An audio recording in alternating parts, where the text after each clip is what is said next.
നീണ്ട 25 കൊല്ലത്തെ ഇടവേളയ്ക്ക് ശേഷം ബീഹാറിലെ ഒരു ഗ്രാമത്തിൽ ഇന്നലെ വോട്ടെടുപ്പ് നടന്നു. നക്സൽ ബാധിത മേഖലയായിരുന്ന ജമുയി ജില്ലയിലെ ചോർമാര ഗ്രാമമാണ് ഇത്. ഈ പ്രദേശം നക്സൽ മുക്തമായതിൻ്റെ പ്രതീകമായി വോട്ടെടുപ്പ് മാറി. വനമേഖലയ്ക്കുള്ളിലെ പോളിംഗ് ബൂത്തിലെത്തി 24 സംഘം തയ്യാറാക്കിയ റിപ്പോർട്ട്.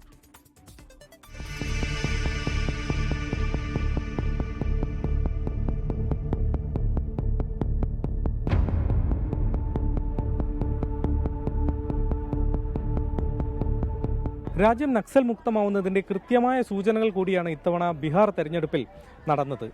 നമ്മൾ അങ്ങനെയുള്ള ഒരിടത്തേക്കാണ് എത്തിയത്, ജമുയി ജില്ലയിലുള്ള ചോർമാര എന്ന ഗ്രാമത്തിലേക്ക്.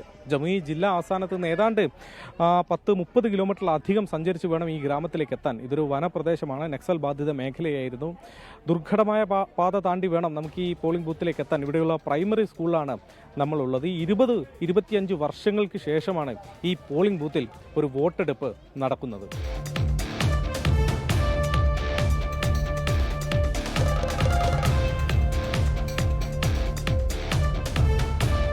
സജീവമായി ഗ്രാമത്തിലുള്ളവർ ഈ വോട്ടെടുപ്പിൽ പങ്കെടുക്കുന്നു എന്നത് നല്ല കാഴ്ചകളൊന്നാണ്. രാവിലെ മുതൽ ഈ ബൂത്തിൽ നല്ല തിരക്ക് അനുഭവപ്പെടുന്നുണ്ട്. സ്ത്രീകൾ കൂട്ടത്തോടെ എത്തി വോട്ട് രേഖപ്പെടുത്തുന്നുണ്ട്.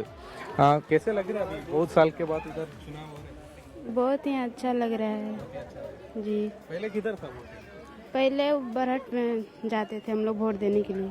बहुत लंबा है यहाँ से? हाँ, बहुत ही लंबा, पैदल ही जाते थे और इस बार पहला बार यहाँ पे वोट पड़ रहा है।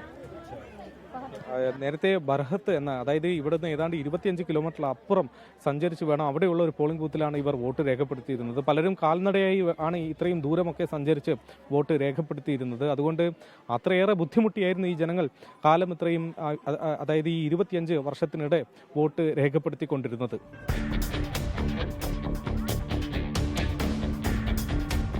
ഒരു കാലത്ത് മാവോയിസ്റ്റ് പ്രസ്ഥാനത്തിൽ പ്രവർത്തിക്കുകയും ഇപ്പോൾ ജയിലിലുമുള്ള ഒരു വ്യക്തിയുടെ ഭാര്യ ഇത്തവണ തെരഞ്ഞെടുപ്പിൽ വോട്ട് രേഖപ്പെടുത്താനായി ഈ ബൂത്തിലേക്ക് എത്തിയിട്ടുണ്ട്. അവർക്ക് എന്താണ് പറയാനുള്ളത് എന്ന് കേൾക്കാം. 25 साल के बाद में अभी यहाँ वोट पड़ रहा है। इधर का सिचुएशन कैसे है अभी? शांति है? हाँ, शांति है सर। पहले कैसे था? माहौल पहले खराब था। हाँ, उनको पति था नक्सली।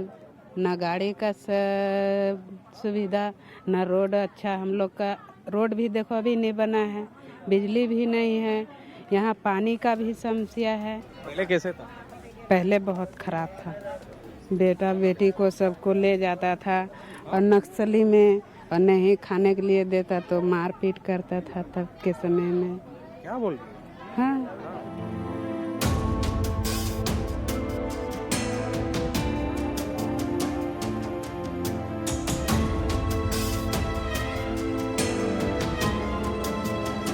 തെരഞ്ഞെടുപ്പ് കാലത്ത് പോലീസുകാരെ വകവരുത്തിയതടക്കം ചോര പുരണ്ട ഒരുപാട് ഓർമ്മകൾ ഈ മേഖലയ്ക്ക് തെരഞ്ഞെടുപ്പ് കാലത്തെക്കുറിച്ചുണ്ട്. അതുകൊണ്ടാണ് നീണ്ട വർഷം ഇവിടെ ഒരു തെരഞ്ഞെടുപ്പ്, ഒരു വോട്ടിംഗ് നടക്കാതെ പോയത്. ഇവിടെയുള്ള ജനങ്ങൾക്ക് ദൂരെ പോയി വോട്ട് ചെയ്യേണ്ട സാഹചര്യവും അങ്ങനെയാണ് ഉണ്ടായത്. ഏതായാലും ഇത്തവണ ഇവിടെ വോട്ടിംഗ് നടക്കുമ്പോൾ ഈ മേഖലയിലെ നക്സൽ പ്രശ്നങ്ങൾ ഏതാണ്ട് പൂർണ്ണമായി തന്നെ അവസാനിച്ചിട്ടുണ്ട്.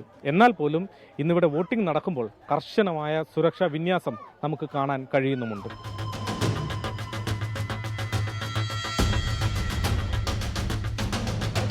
सिचुएशन अभी क्या है? सिचुएशन पहले का क्या था, अभी कैसे? पहले के तो बहुत परेशानी था, अभी कुछ सही है। और फिर यही मांग करता है सब लोग कि बिजली नहीं है, रोड नहीं है, जहाँ जहाँ बाढ़ उतरता है वहाँ पुल बनना चाहिए, यही सब के। अभी तो वो सब का तो अभी नहीं है, लेकिन अभी पहले से भी अभी अच्छा बदलाव है। पहले जैसा अभी नहीं हो रहा है, लेकिन फिर भी है, थोड़ा बहुत अच्छा चल रहा है। നക്സലുകളെ ഭയന്നുള്ള ജീവിതമൊക്കെ ഈ ഗ്രാമത്തിൽ നിന്ന് മാറിയിട്ടുണ്ട്. തൊട്ടടുത്ത് തന്നെ ഒരു പോളിംഗ് ബൂത്ത് കിട്ടിയതിൻ്റെ സന്തോഷവും അവർക്കുണ്ട്. പക്ഷേ അടിസ്ഥാനപരമായി ഈ ഗ്രാമത്തിൽ പല ആവശ്യങ്ങളുമുണ്ട്.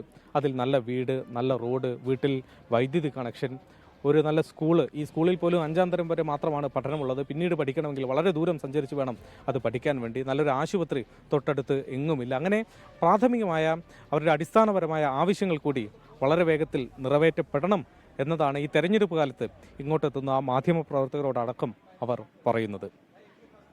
ചോർമാര ഗാവിൽ നിന്നും വരുൺ വടശ്ശേരിക്കൊപ്പം ശ്രീനാഥ് ചന്ദ്രൻ, 24. ലോകത്തെവിടെയായാലും ഏത് സമയത്തും 24 വാർത്തകളും ഓഗ്മെന്റഡ് റിയാലിറ്റി പാക്കേജുകളും എക്സ്പ്ലെയിനറുകളും വിശദമായി കാണാൻ ഞങ്ങളുടെ യൂട്യൂബ് ചാനൽ നിങ്ങൾക്ക് സബ്സ്ക്രൈബ് ചെയ്യാം.